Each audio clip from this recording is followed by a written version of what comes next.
Buenos días, doctores, ¿cómo están? Doctor, muy Buenos días, doctor. Buenos días. Buenos días, doctor. Buen día.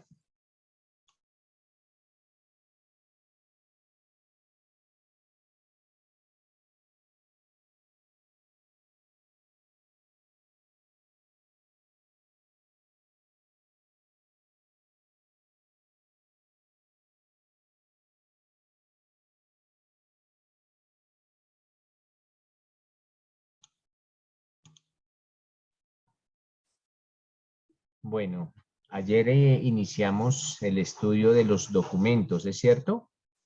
De este medio de prueba denominado el documento. Vamos a continuar con la clasificación de los documentos. Entonces, ojo, clasificación de los documentos. Los documentos, al igual que las pruebas y que los testigos, pues tienen varias clasificaciones. Es necesario tenerlas en cuenta. La primera de las clasificaciones de los documentos, o bueno, las vamos a enunciar inicialmente. Según su procedencia, el documento puede ser público o puede ser privado. Entonces, esta es la primera clasificación según la procedencia del documento. Según su contenido, los documentos pueden ser declarativos o representativos. Según la certeza de su procedencia, los documentos se clasifican en auténticos y no auténticos. Según su originalidad, existe la clasificación entre originales, copias y documentos falsos. Y según el mérito probatorio o el poder de convencimiento o el poder suasorio, los documentos, y estas son las expresiones en latín, se clasifican en documentos ab substantiam actus y approbationem. Igual vamos a ver las clasificaciones de todos y cada uno de ellos. Entonces vamos a... El último que mencionaste, por favor, la última.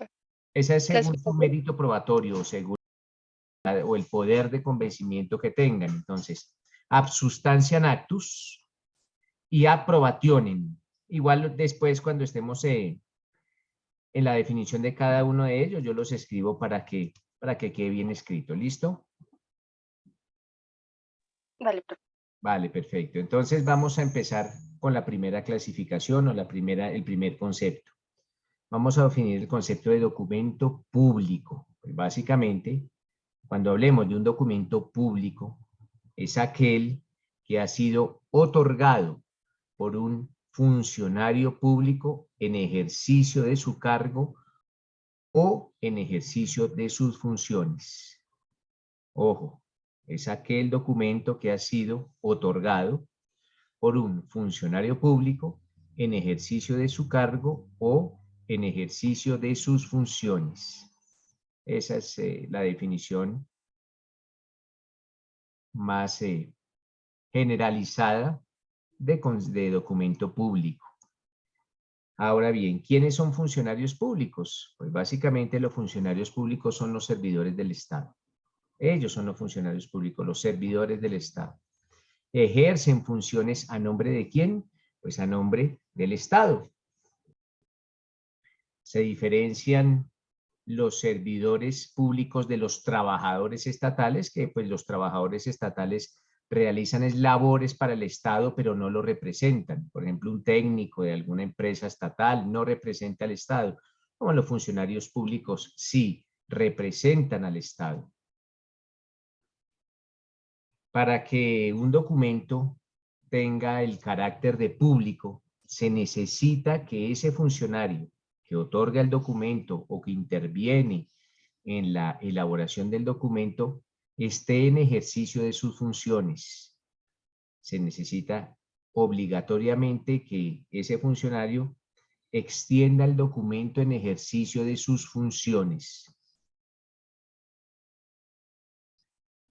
Si la persona no tiene la calidad de funcionario público, pues el documento que extienda no será público. Como ejemplos de documentos públicos podemos citar las certificaciones, las resoluciones, los decretos, las sentencias, las constancias, los sellos de oficinas públicas, y pues básicamente todos estos documentos que han sido creados por una autoridad civil o por una autoridad administrativa o por alguna autoridad judicial. Este es un documento necesario estudiar a fondo. Ulises. Doctor, buenos días. Me surgió una duda y se la expongo de la siguiente manera, doctor. Un policía de tránsito hace que yo detenga la marcha en mi vehículo. El tipo viene con su morral en la parte de atrás y yo supongo que no está en ejercicio de sus funciones, pero me hizo un comparendo fuera de su turno. ¿Eso es un documento público válido? Entonces, a ver, el policía lo para y extiende un comparendo. Me dice Ulises que el policía se encontraba fuera de su turno. Sí, señor, sí, señor. El policía no se encontraba de turno, sino que, no sé, de pronto lo adelanté, como decimos nosotros, se enamoró de mí y detuvo la marcha del vehículo a mostrar, a buscarle qué no qué faltaba, que si el extintor encontró algo. Si no estaba en turno, no se considera el documento público, Ulises. Ok, doctor. Porque en ese preciso momento, si bien es cierto, él ostentaba la calidad de servidor público, en ese momento no estaba en ejercicio de sus funciones por cuanto estaba en su, digamos, en sus labores de descanso. Lógicamente tendrá que demostrarlo, ¿no, Ulises? Sí, sí, señor. Vale, perfecto. Entonces vamos a estudiar un documento que se denomina la escritura pública. Ojo, la escritura pública. La escritura pública es un documento que debe de estar suscrito por un notario. Debe ser inscrito en el protocolo. Acordémonos, doctores, que el protocolo es ese registro que llevan las notarías de los actos públicos que se realizan. Antiguamente los protocolos se llevaban en libros, ahora se llevan de manera sistematizada. Pero básicamente cuando hablamos de protocolo, estamos hablando básicamente de ese registro que llevan las notarías de todos esos actos que se realizan en la notaría. Cuando ese acto público que se está elevando a escritura pública se inscribe en el protocolo, pues ya cumple con todas las formalidades de la escritura pública. Ojo, debe ser inscrito en el protocolo. A diferencia del documento público, pues el documento privado es aquel que no reúne esas características o que no reúne esos elementos para ser público. Es decir, que no ha sido suscrito o no ha sido otorgado por un funcionario público. O de pronto, como nos lo decía Ulises, fue suscrito por un funcionario público, pero ese funcionario público no se encontraba en ejercicio de sus funciones. Entonces, hablaremos de un documento privado. En ocasiones, un documento que tiene el mismo mensaje o la misma representación puede ser público o privado. Pensemos en un diploma. Si ustedes estudiasen en la Universidad Nacional, el documento, esto es el diploma que que obtienen una vez han culminado sus estudios de Derecho, pues básicamente es un documento público. ¿Por qué? Porque la Universidad Nacional es un estamento público. Pero como ustedes estudian en una universidad privada, pues básicamente ese documento, esto es el diploma que obtengan una vez han culminado sus estudios, es un documento privado. Entonces esos diplomas de las universidades que no sean estatales, que sean particulares, serán documentos privados. En ese caso hablaremos de documentos privados. Lo mismo todas esas certificaciones, constancias que les otorguen la universidad donde estudian, es un documento privado. Las certificaciones médicas de médicos particulares son documentos privados. Las constancias de trabajo, siempre y cuando no trabajen con el Estado, son documentos privados, etc. Entonces, he ahí, mis doctores, la primera distinción entre el documento público y el documento privado.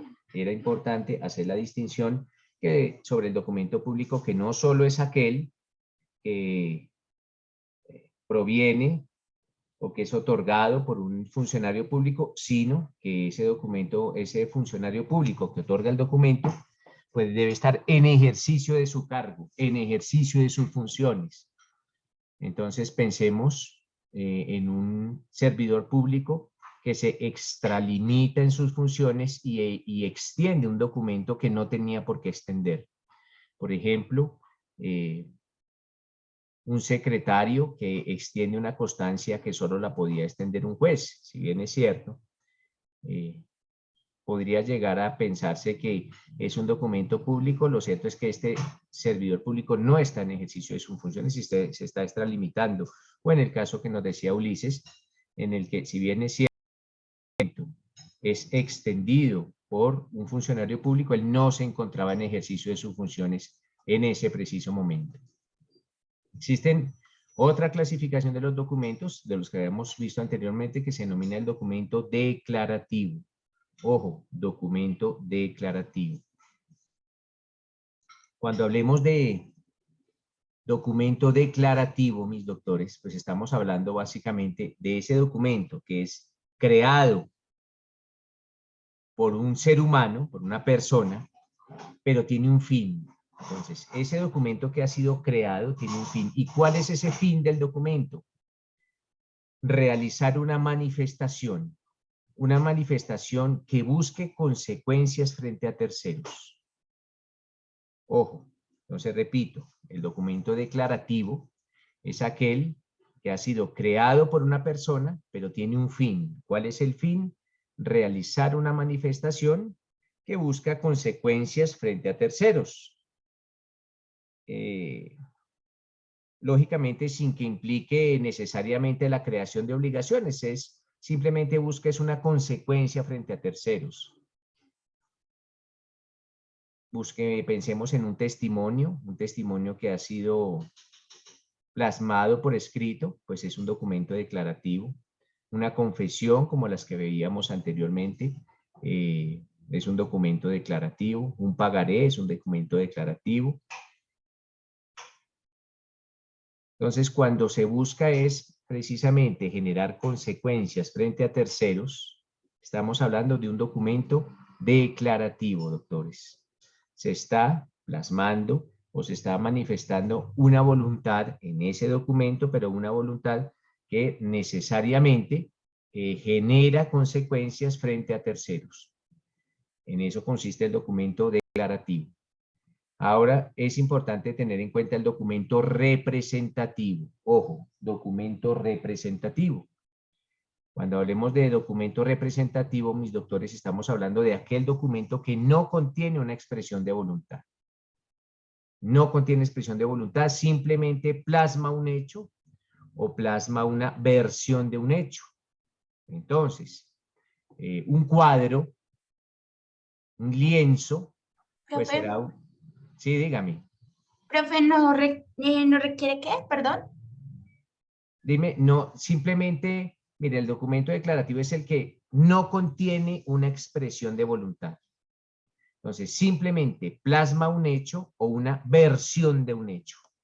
Entonces, no contiene manifestaciones de voluntad. En eso consiste el documento representativo. Entonces, imaginémonos, doctores, un cuadro. Un cuadro no está expresando ninguna voluntad. Simplemente es una representación de una realidad, ya sea imaginaria o ya sea real. Una fotografía que no ha sido editada, una grabación digital, un disco, una grabación magnetofónica. Pues básicamente no se están generando con ese documento consecuencias frente a terceros. Sofía. Profe, ¿un retrato hablado podría ser un documento representativo No, o ¿por no? qué? Porque sí se busca consecuencias frente a terceros. El retrato hablado busca precisamente una consecuencia frente a terceros. ¿Cuál es? Buscar identificar a un sospechoso de un delito. Entonces, nótese que sí se están generando consecuencias frente a terceros, como en un cuadro común y corriente, no. ¿Vale, Sofía? Sí, señor. Vale, perfecto. Ahora, mis doctores, vamos a consagrar la definición de documento auténtico. Ojo, documento auténtico.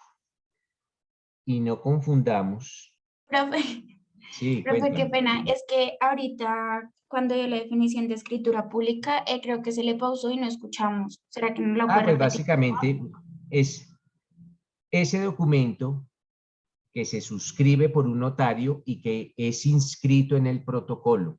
Y les decía que el protocolo es ese registro que llevan en la notaría de todos los actos públicos que se celebran allí.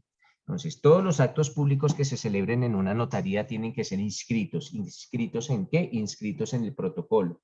El protocolo es un registro, el protocolo es como un archivo, es una relación de todos los actos públicos que se celebran en una notaría. Les decía que antiguamente el protocolo se llevaba en libros, pero ahora se lleva, bueno, en la mayoría de notarías se lleva sistematizadamente. Entonces, ya no encontrarán, o los protocolos muy antiguos estarán en libros, pero los de los actos públicos recientes estarán de manera digital. Entonces, la escritura pública debe estar registrada en el protocolo para que adquiera esa característica de escritura pública con todo el lleno de los requisitos. ¿Listo, Dana?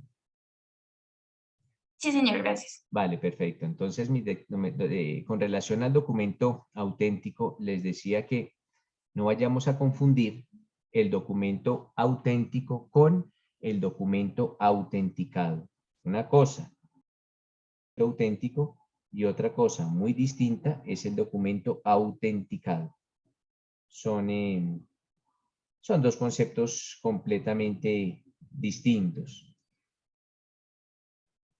Cuando hablamos de documento auténtico, doctores, ojo, documento auténtico, pues es aquel documento en el que existe la certeza de la persona que lo ha elaborado o que lo ha manuscrito o que lo ha firmado. Tengo la certeza quién fue la persona que elaboró el documento, quién fue la persona que firmó ese documento. Cuando tengo esa certeza, mis doctores, estoy hablando que es un documento auténtico. Tengo la plena certeza o el pleno convencimiento de quién fue la persona que firmó ese documento o quién fue la persona que elaboró ese documento. Cuando tengo ese conocimiento en grado de certeza, hablamos de un documento auténtico.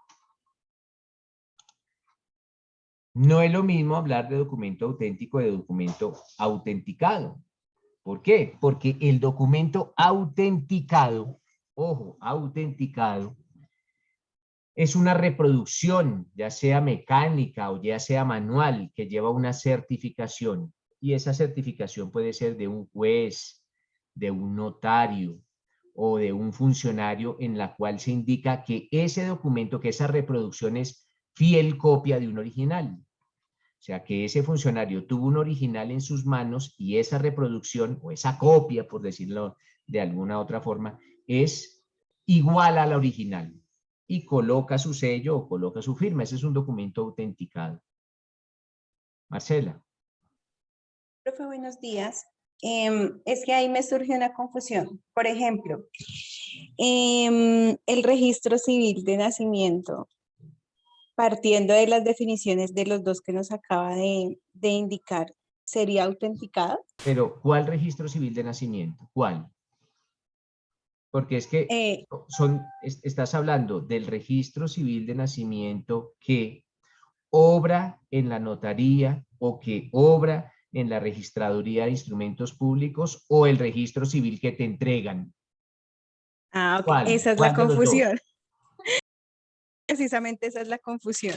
Porque ¿El que le digamos, entregan a uno o el que obra ya en la notaría? ¿Cuál de los dos? ¿De cuál estás hablando? digamos, por ejemplo, cuando yo solicito, partiendo que el autenticado es una reproducción, fiel copia del original, digamos, cuando yo voy a la notaría, yo solicito una copia del registro civil de nacimiento. En ese evento sería autenticado. Claro que sí, es un autenticado, no es un documento auténtico, pero sí no es autenticado. ¿Por qué? Porque es una copia, ojo, no es el registro original, a ti nunca te van a entregar el registro original, pero sí te van a entregar una copia con unos sellos o con unas firmas en la que se indica que ese documento es fiel copia del que reposa en la oficina estatal. Es un documento Y, autenticado. ok, y para esas, digamos, esas instituciones que le solicitan a uno como requisitos, por ejemplo, una declaración extrajuicio y le dicen a uno autenticada. Claro, entonces, no, ojo, porque entonces, ¿qué es la autenticada? Mira, la declaración extrajuicio, ¿qué es? Es un acto público. Es un acto público, ¿por qué? Porque es un acto que se lleva a cabo en una notaría. Entonces, de esa declaración extrajuicio, como es un acto público que se lleva a cabo en una notaría, la pregunta es, ¿qué te entregan? ¿El original o la copia de la declaración extrajuicio? Te entregan la copia. ¿Por qué? Porque la original queda ¿en dónde? En el protocolo. El Queda en el expediente. protocolo, queda en el protocolo de la notaría. Allá queda el original de la declaración extrajuicio.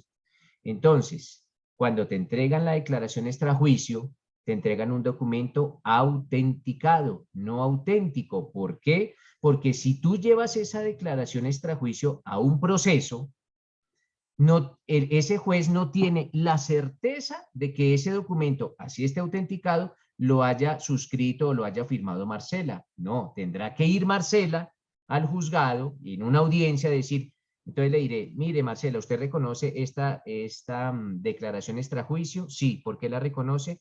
Porque está mi firma ya plasmada y eso fue lo que yo dije. Ya en ese momento, ese documento se convierte ¿en qué? En auténtico, porque tenemos la certeza de quién lo suscribió o quién lo firmó. Pero al principio, cuando tú tienes esa y no la has aportado, esa declaración extrajuicio y no la has aportado a ningún proceso, pues se tratará de un documento autenticado. ¿Sí? ¿Más o menos entendida o resuelta la duda? Sí, profe.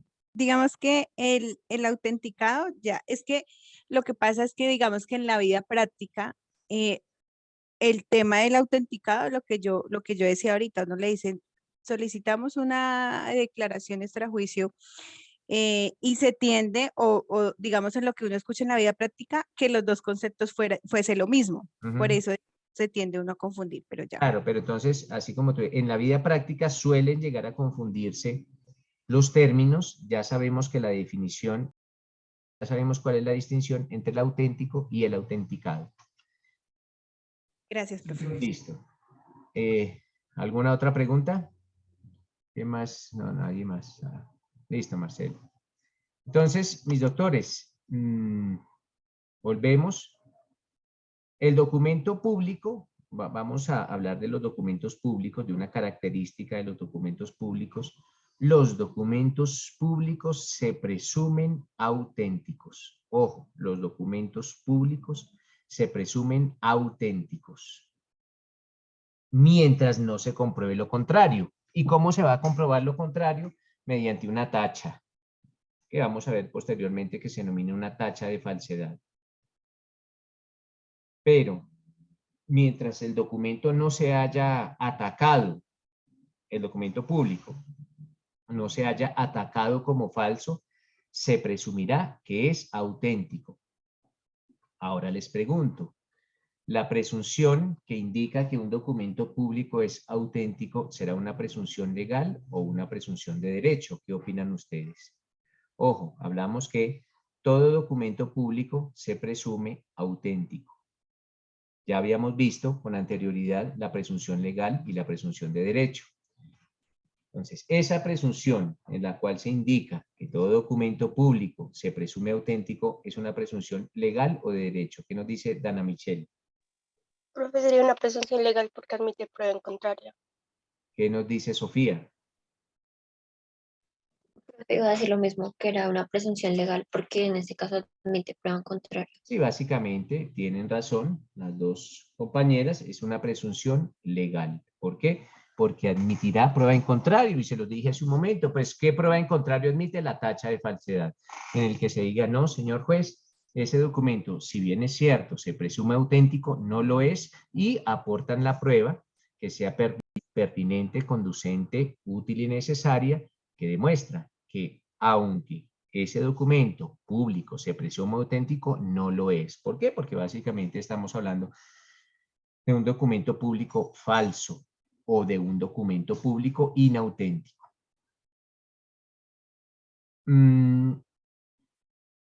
El documento privado que no ha sido auténtico adquiere la calidad de auténtico. ¿En qué casos? Entonces, partamos de la base que un documento público no es auténtico, pero si se llevan a cabo algunos casos, o sea, si se presenta ese documento privado, ya será auténtico. ¿Cuándo? Cuando ese documento público ha sido reconocido ante el juez o ante el notario. Entonces, en esos casos, ese documento privado que no es auténtico pasará a ser auténtico. Un ejemplo, en una audiencia tenemos un documento privado y se lo presentamos a la testigo.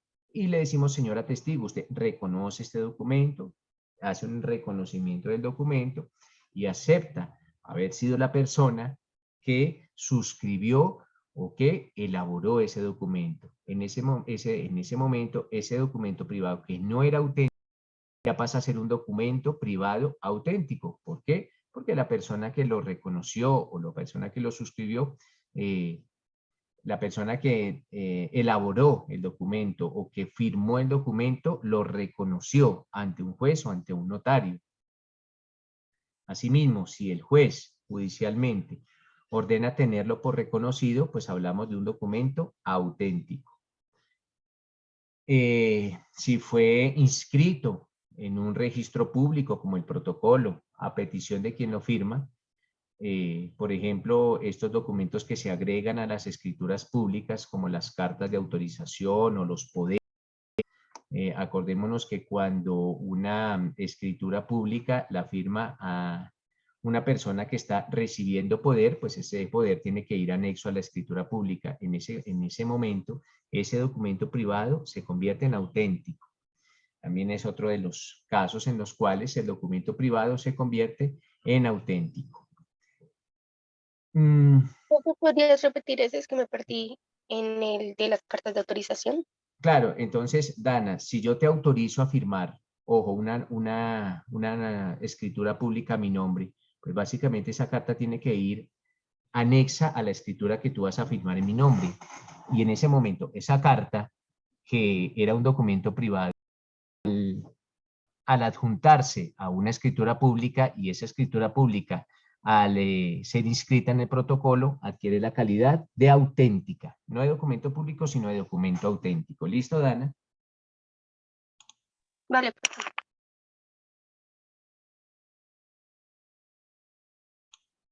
Existen algunos documentos, doctores, existen algunos documentos que se presumen auténticos, aparte de los documentos públicos. Hay otros documentos que se presumen auténticos.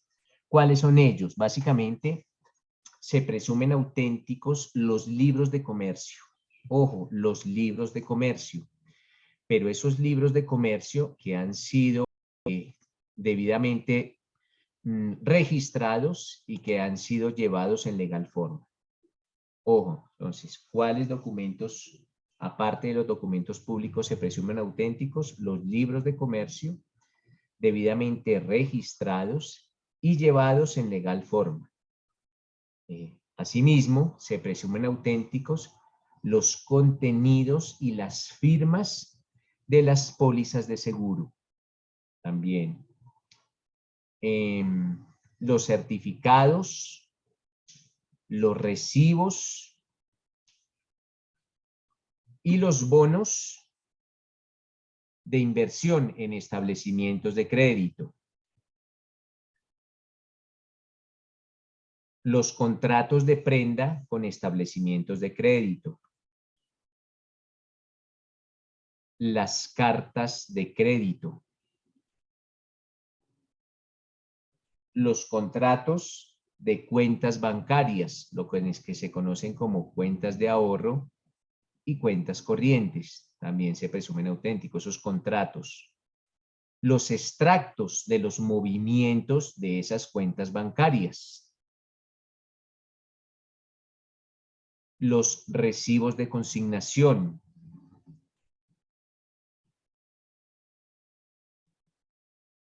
Los comprobantes de crédito o los comprobantes de débito y entrega de chequeras emitidos por los bancos.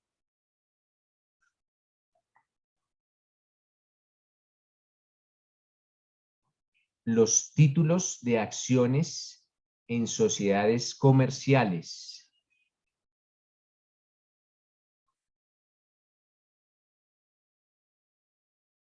Los títulos valores.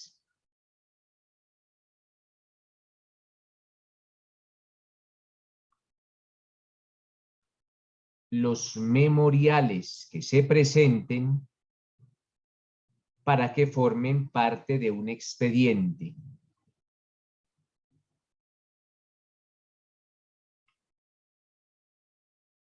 Salvo los poderes. Por eso es que los poderes requieren de presentación personal o de autenticación. Entonces, salvo los poderes, esos memoriales que se presenten se presumen auténticos. Los poderes no, tienen esa excepción. Por eso cuando ustedes desean allegar un poder a un expediente, necesitarán que ese poder tenga presentación personal o la autenticación.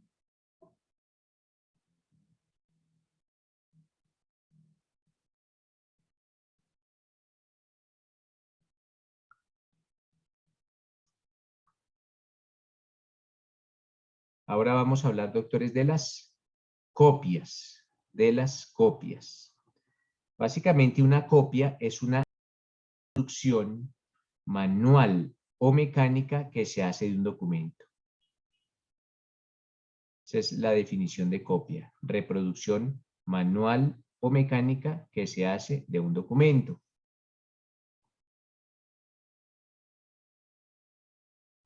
En algunos casos, doctores, las copias tienen el mismo valor probatorio de un original.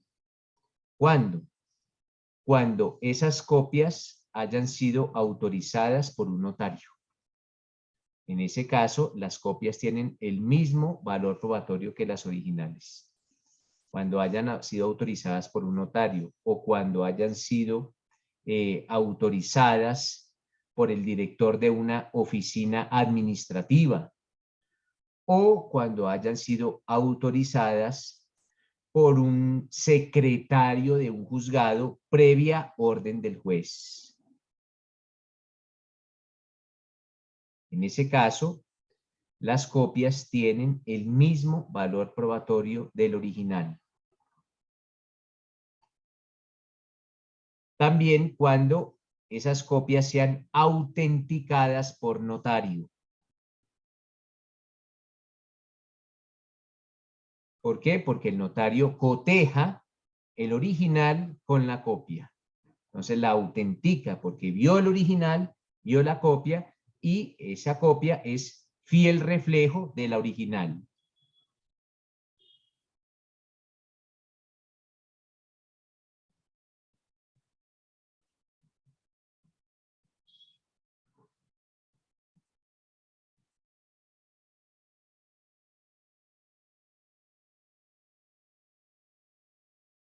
Vamos a hablar, doctores, sobre el probatorio de los documentos. Ojo, valor probatorio de los documentos. Partamos de la base, mis doctores, que queremos probar o queremos realizar determinado acto o determinado hecho. En esos casos es la misma ley la que le asigna un valor o un poder suasorio o un poder de convencimiento o también denominado mérito de convicción a ciertos documentos. Ustedes vieron en sus derechos civiles o en sus derechos en una materia que se denomina obligaciones, que es necesario, ojo, es necesario para la celebración de algunos determinados actos jurídicos el documento. Esto quiere decir que en algunos casos el documento es la prueba conducente, en algunos casos o ante la celebración de determinados actos. Es la única prueba que se admite, el documento. ¿En qué casos? Primer caso en el que se exige la presentación de un documento. Ante una compra-venta. Ojo, la compra-venta debe de ser diligenciada en un documento o debe de ser plasmada en un documento. La permuta, la donación, la antícresis, el usufructo, la hipoteca de bienes inmuebles. Entonces, si se va a realizar cualquier clase de negocio de los que les dije sobre bienes inmuebles, ¿qué negocio? Compraventa, permuta, donación, antícresis, le llaman a todos otros antícresis, usufructo e hipoteca, esos negocios deben constar en un documento. Ojo, de bienes inmuebles, no de bienes muebles. Solo para bienes inmuebles. Entonces, repito, compraventa, permuta, donación, antícresis, usufructo e hipoteca. En esos casos, esos negocios deben constar en un documento. ¿Qué otros negocios? La venta o la cesión de derechos herenciales. Siempre en un documento. Venta o cesión de derechos herenciales. El testamento siempre tiene que constar en un documento. Ustedes que están próximos a casarse, las capitulaciones matrimoniales siempre deben constar en un documento.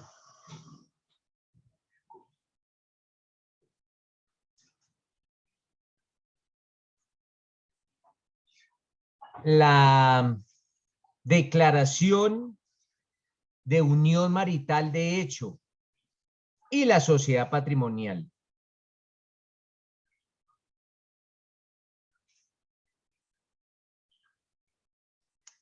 El matrimonio debe constar en un documento. El reconocimiento de hijos extramatrimoniales.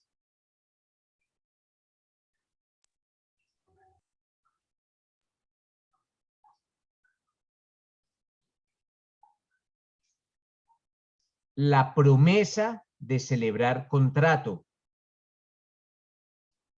Lo que ustedes en muchos casos conocen como, en el caso de la compraventa, la promesa de compraventa.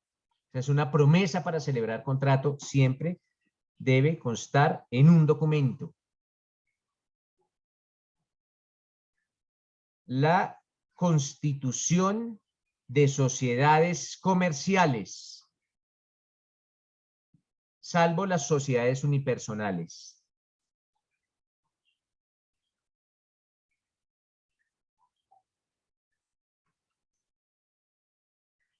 El silencio administrativo positivo, siempre estar en un documento.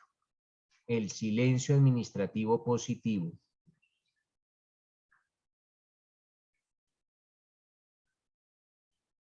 los títulos valores.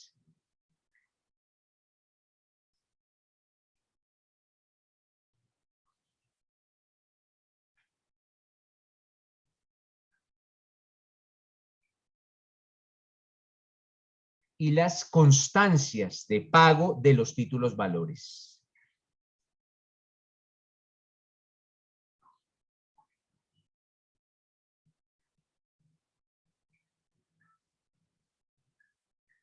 En esos casos, mis doctores, todos estos actos que indicamos siempre, óigase bien, siempre deben constar por escrito. Sofía. Profe, y si por alguna razón, no tenemos un documento por escrito, por ejemplo, el reconocimiento de hijos extramatrimoniales o el silencio Tienen que administrativo, ¿qué buscarlo. pasa? No sirve la prueba, no lo tienen, no lo tienes, no tienes el reconocimiento. Si no está el escrito en el cual ese padre ha reconocido el hijo matrimonial, no ha existido ese acto jurídico, debes preconstituirlo. Por ejemplo, si lo perdí, pues tendré que adquirirlo nuevamente. O si nunca se ha dado, siempre tendrá que haber un escrito, siempre, Sofía. Por ejemplo, si tú me prestas 50 millones de pesos y pierdes la letra, ¿qué haces? Si el título valor siempre tiene que costar por escrito, ¿qué harías, Sofía? Perdiste la letra. Si pierdes la letra, entonces la pregunta es, ¿perdiste los 50 millones de pesos que yo te adeudaba? No, tú tienes que empezar un proceso, ¿para qué? Para volver a adquirir un documento, cualquiera que sea, que indique que yo te debía esa plata. Entonces se iniciará un proceso civil en el cual me citarás de parte o se citarán algunos testigos para que efectivamente ese juez declare que yo te debía esa plata. ¿Por qué? Porque tú perdiste el título valor, pero lo que se necesita, y con ese documento, pues ya podrás acudir a un proceso ejecutivo, pero siempre vas a necesitar un documento. Si no tienes el documento, tienes que iniciar un proceso para nuevamente tener ese documento en tus manos. ¿Vale, Sofía? Sí, señor. O sea, que sigamos en un silencio administrativo, No, pero entonces tendría ojo, que, yo no estoy hablando del silencio administrativo. no, Dije del silencio administrativo que pues sí, positivo. digo, No todo el silencio administrativo debe constar por escrito, pero el silencio administrativo positivo sí. ¿Por qué? Porque aquí el Estado te está dando un derecho y tú no puedes decir que el Estado me da un derecho si no obra un escrito en el cual efectivamente se está configurando el silencio administrativo positivo. No, no el silencio administrativo, no. Solamente debe plasmarse por escrito o debe estar plasmado en un documento el silencio administrativo positivo, ¿vale? Ese es el único. No, no el listo, silencio sí, señor. administrativo como general, sino el positivo, única y exclusivamente el positivo. Vale, listo. Entonces, ojo, mis doctores, y ojo con esos actos. Esos actos siempre, óigase bien, siempre quedar plasmados en un documento. No servirán otras pruebas para tratar de hacer valer ese derecho. Por eso hablamos de la prueba que el documento es la prueba conducente. Aquí hablamos de prueba conducente. Entonces, el documento en estos casos que acabamos de ver es la prueba conducente. Cualquier otro medio de prueba no será conducente y si no es conducente, por supuesto que no va a ser decretado o no va a ser declarado o no se puede aportar el proceso precisamente ante la falta de ese requisito de la conducencia. Ciertos documentos, doctores, ciertos documentos requieren ciertos requisitos o unos requisitos adicionales. Entonces, vamos a contemplar algunos documentos que requieren de unos requisitos adicionales. El primero de ellos son esos documentos que han sido otorgados en el extranjero. Vamos a hablar de documentos otorgados en el extranjero. Si ese documento que ha sido otorgado en el extranjero es privado, es original, es auténtico y consta en castellano, no requerirá ningún trámite alguno o ningún requisito adicional. Ojo, siempre y cuando el documento sea privado, sea original, sea auténtico y conste en castellano. Segundo, si ese documento otorgado en el extranjero es público, tiene que ser validado. ¿Mediante qué? Mediante un sello que se llama como apostilla. Apostilla. Esa es Qué la pena. validación de los documentos públicos otorgados en el extranjero. Qué Se pena, llama doctor. apostillar el documento. Eso es la apostilla. Doctor, un favor. ¿Qué pasó, María? ¿Podría repetir el segundo? Qué pena. Entonces, si el documento es público, pero estamos hablando de documentos otorgados en el extranjero, ¿no? Pues si ese documento otorgado en el extranjero es público, debe de ser validado mediante la colocación o la implantación de un sello que se denomina la apostilla.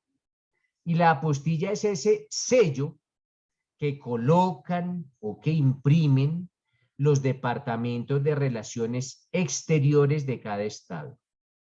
Eso se parece a la autenticación que realizan los cónsules. La apostilla, en algunos casos es necesario, en el caso de los documentos públicos otorgados en el extranjero, se necesita que sean validados mediante esa apostilla. Entonces, ustedes en muchos casos observarán que ciertos documentos se necesitan apostillados. Ah, bueno, entonces ya saben que esa apostilla es ese sello. ¿Por qué? Porque el documento es público y fue otorgado en el extranjero. Entonces necesita esa validación. Digamos, asimilémoslo a esa autenticación. Pero es la autenticación de los documentos suscritos en el extranjero públicos. Esa es la apostilla. Si ese documento otorgado en el extranjero se encuentra en un idioma extranjero, debe venir traducido, pero no por cualquier persona. Esa traducción la debe efectuar un traductor oficial al español. Y esa firma debe venir autenticado ante el cónsul o ante un notario. En ese caso, tanto el documento original como la traducción deben de venir apostilladas o autenticadas. Si no se encuentra el notario, para eso estará el cónsul. Entonces, ojo, en esos casos de los documentos que vienen en otro idioma, pues deben de ser traducidos al español por un traductor oficial. Esa firma debe venir autenticada ante el cónsul y se aportará el documento original y la traducción. Y ese documento original y esa traducción deben de venir apostilladas o deben de venir autenticadas.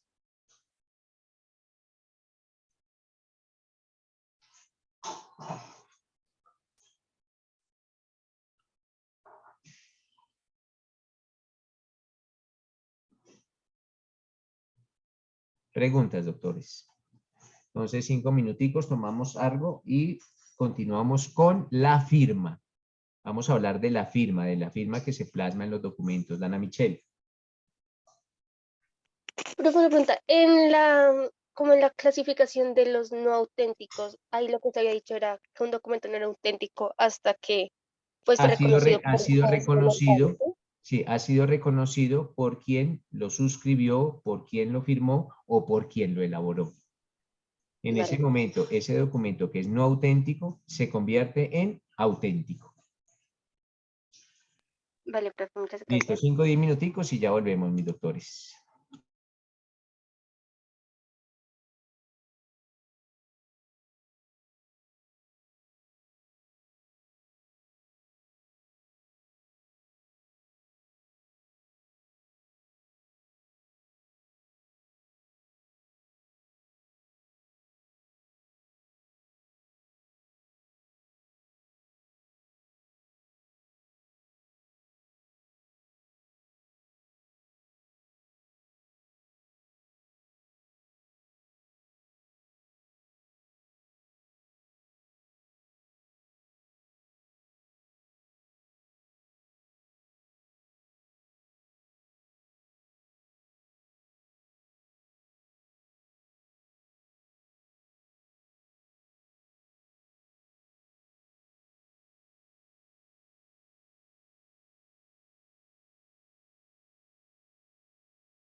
Bueno, mis doctores, continuamos. Vamos a hablar de la firma. Básicamente, cuando hablamos de la firma, mis doctores, o por concepto de firma, podemos colocar en la expresión, como un concepto de firma, es la expresión del nombre de quien suscribe un documento. Ojo, es la expresión del nombre de quien suscribe un documento. O de quien reconoce algún elemento que integra el documento. Esa expresión del nombre también puede ir plasmada como un signo o como un símbolo. Existen varias clases de firmas. La primera se denomina la firma autógrafa. Ojo, firma autógrafa. Y cuando hablamos de firma, pues básicamente hablamos de que es aquella que expresa con claridad el nombre de la persona. Entonces no es ese mamarracho que colocan las personas o que colocamos, sino se expresa con claridad el nombre de la persona.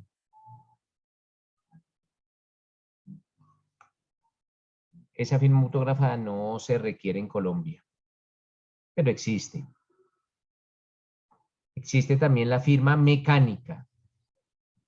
Y básicamente es aquella que se imprime por medios mecánicos.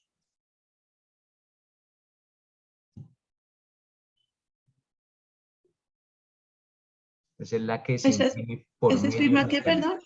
perdón? Es la que se imprime por medios mecánicos. Perdón, pero ¿cómo se llama? La mecánica. Firma Ah, mecánica. gracias.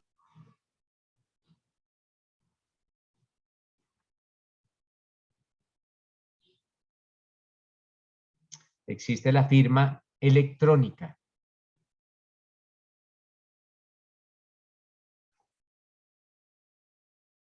Que es la que lleva todo documento creado digitalmente.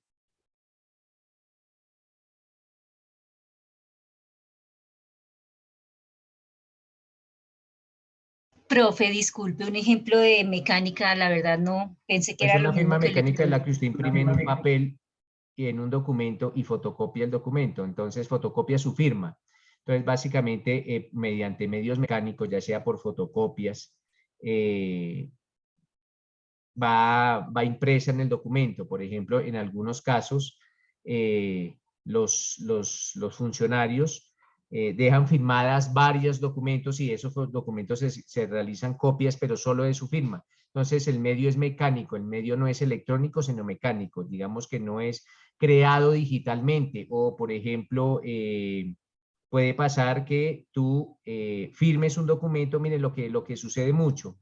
Yo te envío un documento, le envío un documento a Emperatriz, Emperatriz lo imprime, y Emperatriz lo firma, y Emperatriz y yo aquí lo imprimo. Entonces nótese que aquí no hablamos de una firma electrónica y una firma digital, sino de una firma mecánica. ¿Por qué? Porque la impresión se realizó por medios mecánicos. Ella imprimió allá el documento, lo firmó, me lo envió a un correo electrónico y yo lo imprimí. Entonces en ese caso no hablamos de una firma digital, porque ni electrónica, porque no estamos hablando de un documento creado digitalmente, sino una firma digital, porque una firma digital es un valor numérico que adquiere un mensaje de datos, tampoco es, pero sí es una firma mecánica. Lo que nosotros es que la firma mecánica Emperatriz se confunde con la firma electrónica, y no, son conceptos completamente distintos. Esa firma electrónica es la que lleva todo documento que ha sido creado digitalmente, pero si yo creé un documento acá en el computador, te lo envié, tú lo imprimiste, lo firmaste, le sacaste un escáner a ese documento y me lo enviaste, hablamos de una firma mecánica. ¿Por qué? Porque cuando se imprime tu firma, lo hice por medio de una impresora de un computador. Entonces no es una firma electrónica, porque la firma electrónica hablamos es ya del documento que ha sido creado digitalmente, no hablamos del que ha sido impreso por impresora ni nada de estas cosas. ¿Listo, Emperatriz? Gracias, doctor. Vale, perfecto. Profe, Entonces ¿podría ser volvemos a la firma traducido? mecánica, todavía estamos en la mecánica. Levántenme la mano para que yo pueda mirar quiénes hablan. Entonces, estamos en la firma mecánica y decimos que es la que se imprime por medios mecánicos. Ojo, la que se imprime por medios mecánicos. Hay otra clase de firma que se denomina la firma electrónica. Y esa firma electrónica es la que lleva todo documento creado digitalmente. Y por último, la firma digital, que la firma digital ya es un valor numérico que se adhiere a un mensaje de datos. Esas son las diferentes clases de firma que existen. Profe, qué pena, ¿cómo fue la última? La digital. La digital es decir, Silvana. Después de la electrónica, sí creo que es Sí, digital. la digital, que es un valor numérico. Entonces, la firma digital es un valor numérico que se adhiere a un mensaje de datos.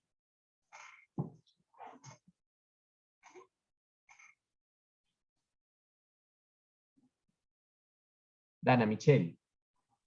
¿Tú me darías un ejemplo de la digital? Por un momento Claro, pensé es que que era la la... digital no es una firma, es un número.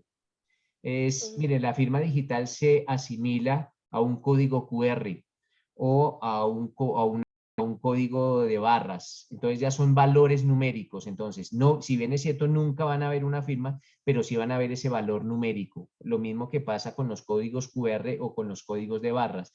Entonces, aparece el documento con un código de barras, esa es una firma digital.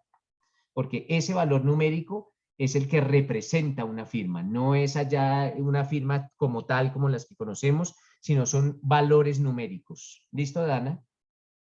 Entonces, en muchos documentos no vemos firmas, sino vemos algo parecido a códigos de barras. Esas son firmas digitales. Y ese valor numérico solo lo tiene ninguna otra firma. De hecho, la firma digital es la firma que más certeza se tiene sobre su procedencia, porque ya hablamos de como de una seguridad sobre esas firmas, lo mismo que ocurre con los códigos de barras. Esa es la firma que va a imperar dentro de algunos años, la firma digital, pero pues tenemos que entrar primero en la era digital para entrar a tener nuestra firma digital. Ojo, la firma digital no es una firma que fotocopié o una firma que escaneé, no, es un valor alfanumérico. ¿Listo, Dana? Entonces, cuando veas un documento que no tiene una firma, pero tiene algo parecido a un código de barras o a un código QR, hablamos de una firma digital. Vale, profe. Y profe, qué pena devolverte una cosita. Cuando nos hablabas del valor probatorio de los documentos, la clasificación según el mérito. Sí, básicamente, sí, señora. Y otra pregunta, o sea, quizás es muy obvio, pero cuando hablábamos la clasificación según su originalidad, en los Ajá. documentos falsos, ¿cómo se determinarían? Pues dime cómo se determina si un documento es falso. Básicamente porque existe una prueba que así lo determina. Entonces, si se logra arrimar una prueba o incorporar una prueba a un documento en la que se indique que el documento es falso o que es espurio, también se conoce como espurio, pues hablaremos de un documento falso. Si el documento es público y nunca se tachó de falso, o si el documento es privado se reconoció su autenticidad por medio de quien lo suscribió o por medio de lo creó, pues hablamos de un documento auténtico. Pero si obra alguna prueba, algún elemento de prueba que indica que ese documento no fue suscrito por quien lo creó, no fue suscrito por esa persona que aparece, pues hablaremos de un documento falso o un documento espurio. ¿Listo, Dana? Vale, profe, muchas gracias. Vale, perfecto. Entonces ahora hablamos de los documentos sin firma. Sin firma. En esos casos de documentos sin firma, esos documentos solo tienen valor, ojo, solo tienen valor si son aceptados expresamente por quien lo elaboró.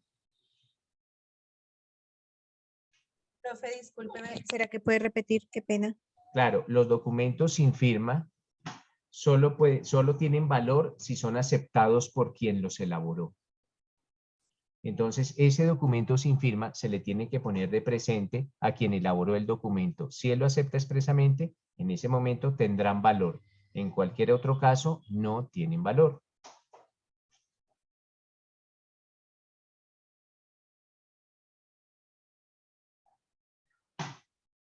existe otra clase de firma que ustedes, yo no sé si la han escuchado, que se denomina la firma a ruego.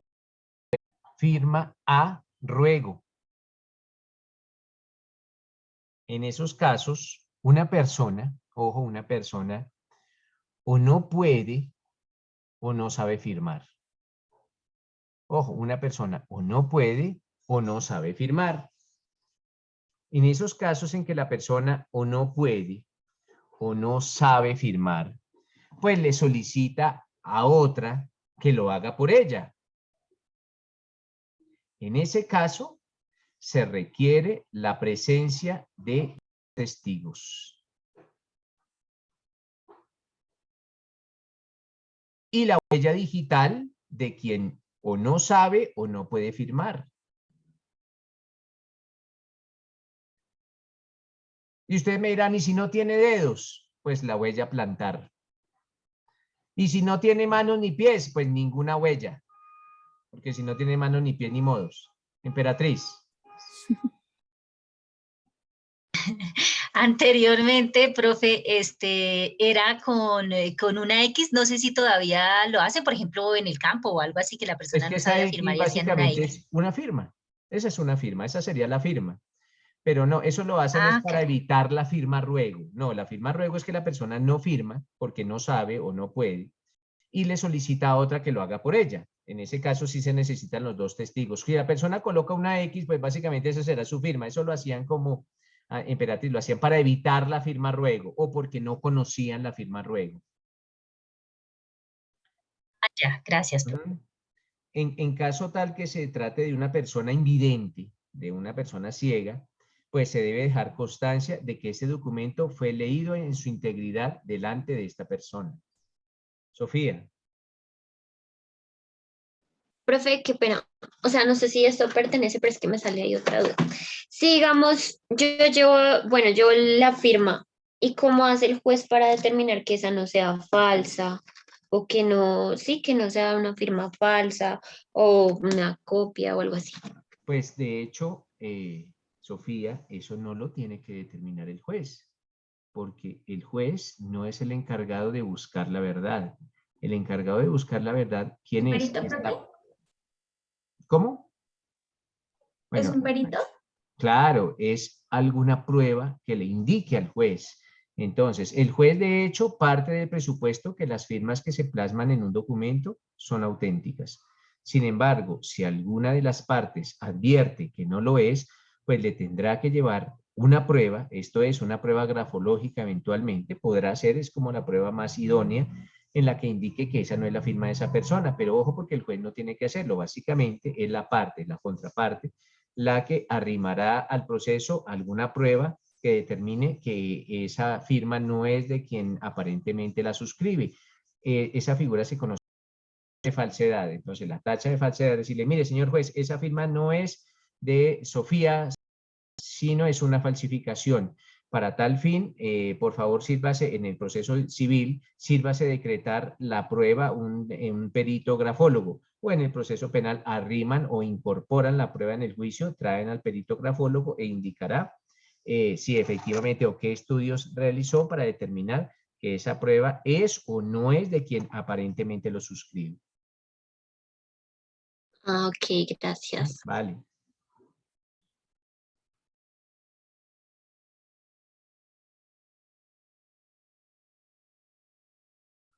Listo, mis doctores. Sobre algunos otros documentos que se denominan las declaraciones extrajuicio. Acordémonos de, por allá Marcela nos hablaba de las declaraciones extrajuicio.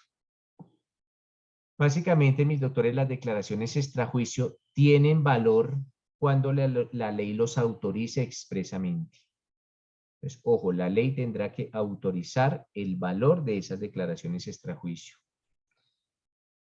Mientras el break yo buscaba algunos ejemplos de casos en los cuales se autoricen expresamente declaraciones extrajuicio y encontré que se autorizan, entre otros aspectos, para aprobar contratos de arrendamiento. Ojo, para aprobar contratos de arrendamiento. También para probar la supervivencia de una persona. Para probar derechos del poseedor en diligencias de entrega o lanzamiento. Esos si se citan por la doctrina esos 3 ejemplos. Se indica también que no tienen valor, ojo, no tienen valor las declaraciones. ¿Cómo me dice? Levánteme la mano, por favor, no me interrumpa. Levánteme la mano y yo les concedo el uso de la palabra. Se indica también que no tienen valor, ojo, no tienen valor, que ya no tienen valor las declaraciones extrajuicio para probar filiación o para probar uniones maritales de hecho o para probar estados civiles de las personas. Esto acorde con la ley 979 de 2005. Juliet.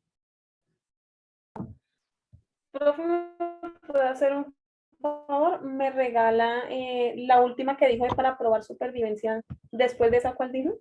Pero, Juliet, estábamos hablando de ejemplos de la declaración de extrajuicio, o cuando no tenían valor, Juliet. Para aprobar contrato de arrendamiento. Ah, bueno, esos eran como ejemplos, Juliet. Entonces, el primero, ¿sí? Para aprobar contrato de arrendamiento. Segundo, para aprobar la supervivencia de una persona. Sí. O sea, básicamente, Juliet, para probar que esa persona todavía está viva. Y tercero, para probar derechos del poseedor en diligencias de entrega o lanzamiento. Muchas gracias. Vale, Juliet. Marcela. No, profe, ahora sí quedé perdida. No tienen valor las declaraciones extrajuicio en tema de convivencia para afiliación, de acuerdo a la ley del 2005, a la ley 979. Pero entonces, ¿por qué las solicitan? Pues básicamente, si no tienen valor. Claro, pero básicamente es como para preconfigurar pruebas. Pero, por ejemplo, ¿solicitan en qué caso? Pero es que mira lo que solicitan, Marcela. Solicitan, si tú, por ejemplo, no te casas con una persona, no te casas con ella. Digamos que, bueno, voy a utilizar una expresión que suena un poquito fea, pero es la que se utiliza. Tú te vas a vivir con alguien. Te vas a vivir con alguien. Y con ese alguien llevas 10 años. Entonces, óigase bien que no existe el matrimonio. Existe una unión marital de hecho. La pregunta es, ¿cómo pruebas la unión marital de hecho? ¿Con una declaración extrajuicio? La respuesta es no. No. ¿Por qué? Porque para probar la unión marital de hecho toca es por escritura pública. Tienen que elevar eso a escritura pública. No casarse, sino mediante una escritura pública, indicar que son Pedro y María conviven en unión marital de hecho. ¿Por qué la exigen? Básicamente por desconocimiento de la ley. Desconocimiento de la ley. No se necesitan declaraciones extrajuicio para aprobar uniones marital de hecho. ¿Por qué las exigen? Pues cuando te las exijan, tú sacas la ley 979 del 2005 y le dices, mire, aquí no tienen valor estas declaraciones extrajuicio para aprobar filiación o que tú eres el padre de una persona o la madre de una persona. No, no se necesita. ¿Qué tal? Eso supliría los registros civiles, por ejemplo. Las declaraciones suplirían los registros civiles para aprobar paternidad o para aprobar maternidad o para aprobar estados civiles, que eres casada o que eres soltera. En este caso no, si eres soltera, pues básicamente es porque no existe un acto público que indique que eres casada y si eres casada será pues el acta de matrimonio. Pero para aprobar lo que me dices, aprobar las uniones maritales de hecho, si bien es cierto las exigen tal y como nos dice Marcela, pero no tienen valor probatorio. Para esas personas de pronto sí, bueno, para esas personas de pronto sí, pero no tienen valor probatorio. ¿Listo, Marcela? Profe, pero digamos estas personas, o sea, realmente lo digo con conocimiento de causa, como dice. Claro. Por ejemplo, en la entidad en la que yo estoy todo el tiempo, solicitan las declaraciones. Y es declaraciones extrajuicio, no deberían solicitarlas. No deberían solicitarlas. Porque por eso mira, que, como... es bueno que leas esa ley 979-2005. Esa ley 979-2005 reformó la ley 54 de 1990. Y en esa ley se indica que no tienen valor las declaraciones extrajuicio para probar uniones maritales de hecho o estados civiles de las personas. Pero hay una salvedad, que es la solicitud de pensiones. La solicitud de pensiones es la salvedad. Y esto es la salvedad, pero por un expreso mandato de la Corte Constitucional. Para solicitud de pensiones, sí tienen valor probatorio. Entonces, si tú trabajas en Colpensiones, pues exigen las declaraciones extrajuicio. ¿Por qué? Porque muy posiblemente se trate de solicitudes de pensiones. Entonces, en solicitudes de pensiones sí, pero por una disposición expresa de la Corte Constitucional. Sé que existe la sentencia, no la recuerdo ahora, pero sé que la sentencia de la Corte Constitucional sí existe, en la cual se hace esa excepción a el no tener valor de las declaraciones extrajuicio. Bueno, profe, ahora sí, gracias. aclarado. Sí, porque yo había quedado ya. O sea, tú trabajas con Colpensiones, entonces básicamente allá exigen pero hacen alusión a la sentencia de la Corte Constitucional. Ok, bien, En profe, estos casos. gracias.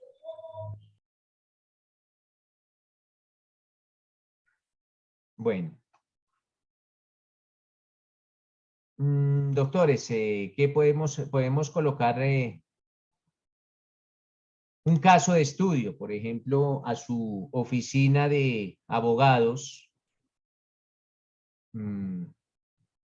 llega Pedro Pérez. Ojo, Pedro llega a su oficina de abogados. Y Pedro les expresa que que se acaba de notificar de un proceso ejecutivo. Entonces, eso les dice Pedro. A su oficina, ojo, a su oficina de abogados llega Pedro, y este señor Pedro les expresa o les dice o les manifiesta que acaba de notificarse de un proceso ejecutivo que se adelanta en su contra, en el juzgado primero civil municipal de Bogotá. Él dice, miren, doctores o doctoras, me acabo de notificar de ese proceso ejecutivo. Eso le dice Pedro Pérez. Este señor Pedro Pérez les indica que la letra de cambio que obra en ese proceso y que fue aportada al proceso como prueba documental, tiene una firma que no es la de él. Ojo, que no es la de él. Entonces, el caso es entendible. Va a su oficina de abogados una persona que indica que se acaba de notificar de un proceso ejecutivo y que en ese proceso ejecutivo obra una letra en la cual aparentemente él debe un dinero, pero la firma que hay en la letra no es la de él. ¿Ustedes qué hacen, doctores? Porque, ojo, aquí no solo es saber que los documentos y que las firmas, porque a su oficina de abogados, les repetía, van a llegar problemas. Van a llegar problemas. Entonces, ustedes no pueden darle toda una clase de derecho probatorio a este cliente diciéndole que las firmas y que los documentos y que se presumen auténticos y cuáles son los inauténticos. No. Aquí básicamente necesitamos es aterrizar todos esos conocimientos o aplicarlos a un caso. Y este es el caso. Entonces, la pregunta es, ante ese caso en el cual Pedro Pérez les indica que la firma que hay en esa letra no es la de él, no es la de él, y sin embargo se acaba de notificar de un proceso ejecutivo, ¿qué hacen ustedes, abogados? Aparte de cobrarle al señor, lógicamente, porque eso sí, miren que esa costumbre de cobrarles, nadie la enseña, pero todos la saben. Pero miremos qué harían en ese caso. En ese caso, ¿qué acción o cuál es el paso a seguir una vez se han enterado de que el señor Pedro se notificó de la demanda ejecutiva y que advierte, lógicamente, que la firma que obra en el documento o en el título, valor, letra de cambio, no es la de él? ¿Qué haría? Bueno, 5 minuticos para que lo piensen y para que... bueno, ya tenemos aquí a Juliet. Ya Juliet nos va a dar la respuesta. Cuéntanos, Juliet. Pues, profe, lo que yo haría es con ¿No un tienes cámara, Juliet? Sí, ya, espera. Con un perito calígrafo, verificar la autenticidad de la firma, si sí o no es de él. Vale, pero Juliet, pues lo haría entonces, con un perito. claro, pero entonces, ¿qué harías tú? ¿Contratarías ese perito particularmente o se lo solicitarías al juez? No, bueno, si es una demanda ejecutiva, él tendría que como que contestar esa demanda. Ajá. Entonces, en la contestación de la demanda, pues solicitaría al juez el perito para que verifique la autenticidad de esa firma. Básicamente, Juliet, ¿qué es lo que vas a hacer con esa firma? ¿La vas a qué? La vas a tachar. Eso se llama la tacha de falsedad. Vas a tachar de falsedad. Esas palabras que suenan de pronto un poco técnicas. La tacha de falsedad es básicamente la manifestación por parte de algún sujeto procesal. Esa firma es falsa, que es lo que nos está diciendo Juliet. Juliet dice, miren, en la contestación de la demanda yo voy a decir, esa firma es falsa. Eso se denomina, pues técnicamente, una tacha de falsedad. Y se le solicita al juez que se practique el dictamen pericial correspondiente para que se logre determinar si eventualmente la firma que obra en ese título valor es la de su representado, la de su cliente, o es un título valor falso. Otro ejemplo.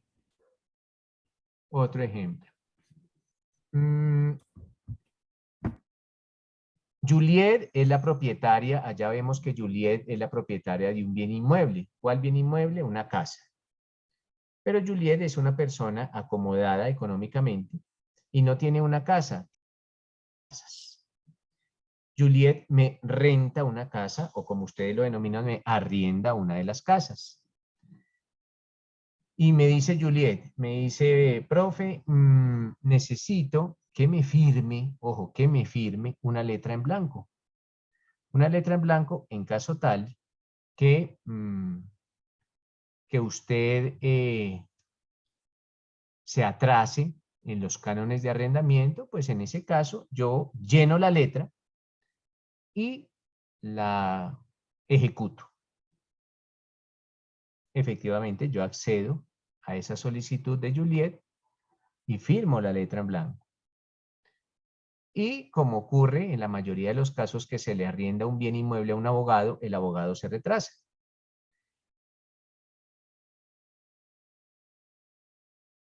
En virtud de que me atrasé en mis cánones de arrendamiento, Juliet procede a llenar la letra y la ejecuta. Esto es, inicia un proceso ejecutivo en contra mía.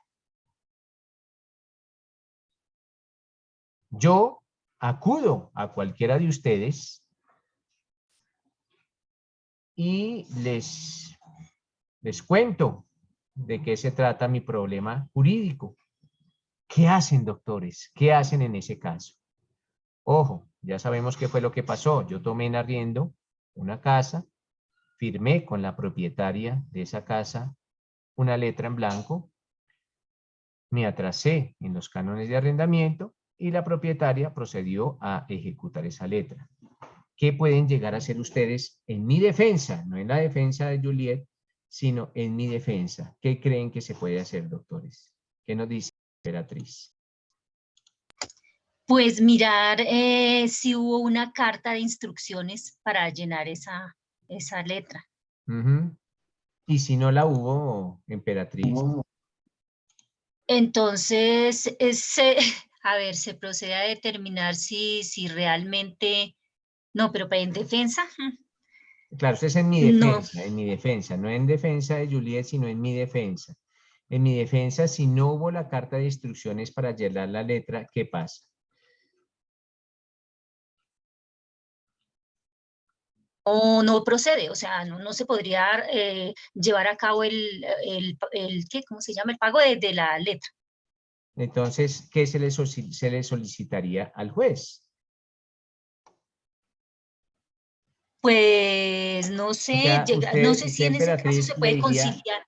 claro, pero dice Emperatriz, y va bien, Emperatriz va bien, de hecho, pero entonces Emperatriz le diría al juez, señor juez, no procede, ¿así? ¿No procede? No, como no hay una carta de instrucciones, entonces se tiene que buscar la manera no sé, de llegar a un acuerdo, de conciliar con la parte a la que se le debe, ¿no? Claro, diría yo. entonces tú No, me no sé. dirías, o sea, ojo porque Emperatriz es mi abogada de la persona que debe, entonces diría, bueno, busquemos, en virtud que no hay una carta de instrucciones para llenar la letra, busquemos como una conciliación con la propietaria de la casa. ¿Esto es así, Emperatriz? Sí, en ese caso, pues yo Vale, diría, listo. no sé. Vale, Emperatriz, gracias. ¿Qué nos dice Ulises? Doctor, en la defensa de la persona que tomó en arriendo la casa y en la cual Acérquese un poquito más al micrófono, Ulises. Perdón, doctor. Ahora sí. En la O sea, defe- usted es en la mi de- defensor, básicamente, Ulises. Sí.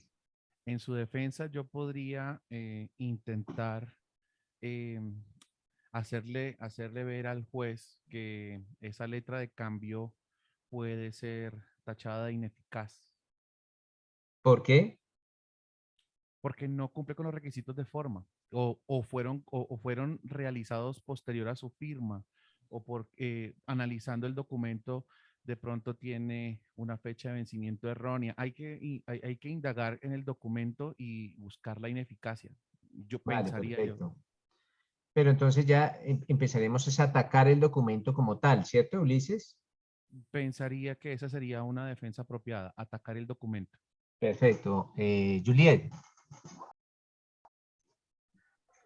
Yo también entraría a atacar el documento porque no se realizó según los requisitos establecidos con los que se debe llenar una letra de cambio.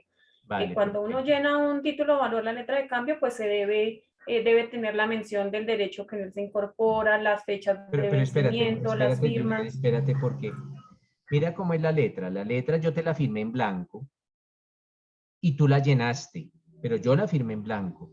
Y tú la llenaste como abogada que eres, con todas las exigencias que requiere una letra de cambio. Lo único es que tú la llenaste y estaba en blanco solo con mi firma, básicamente. Lo único que tenía era mi firma.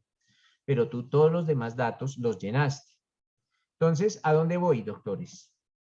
Voy a que lean una ley. Esa va a ser como la tarea de hoy para mañana. Voy a que lean una ley.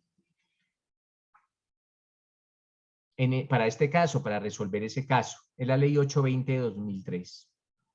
Ojo, la ley 820 del 2003. Y esa ley, por favor, cárguenla debajo del brazo, porque por cada 50 metros que camina un abogado, le preguntan algo relacionado con contratos de arrendamiento. Y esa ley 820 del 2003 es la que regula los contratos de arrendamiento. Y mañana me responden, a ver, ¿qué pasa con esa letra? Ojo, por eso yo había colocado el ejemplo en la cual Juliet me arrendaba una casa, porque esa es la ley que regula esos contratos de arrendamiento. ¿Y qué pasa con esos y cómo se deben? Y para que mañana de pronto den un concepto o una asesoría con base en la ley. Entonces, ojo, en base en la ley 820 podemos hacer esto o no podemos hacer lo otro, o esa letra sirve o esa letra no sirve, o es prohibida esa letra. Entonces, eventualmente podremos hablar de una causa ilícita o de una inexigibilidad que no es exigible, inexigibilidad de la obligación por falta de objeto, por falta de causa lícita, porque por allá hay unas prohibiciones con relación a esas letras en la ley 820 del 2003. Entonces, igual no es una ley tan larga, pues que digan que este profesor nos va a poner a leer la ley. No, es una ley cortica, pero es una ley que es bueno que la lean muchísimas veces para que tengan los conceptos claros sobre los contratos de arrendamiento. Ustedes que arriendan bienes inmuebles, ojo, ustedes no son los que van a tomar los bienes en arriendo, sino ustedes los van a arrendar. Y desafortunadamente en Colombia la ley a veces es muy garantista con el arrendatario y un poco desfavorable para el arrendador, pero pues tendremos que tener el soporte legal que es esa ley. Mañana igual iniciamos con ese caso de la letra. Doctores, muchas gracias por su asistencia. Espero que les haya agradado la clase y nos vemos mañana. Feliz tarde, doctor. Gracias, doctor. Gracias, profe.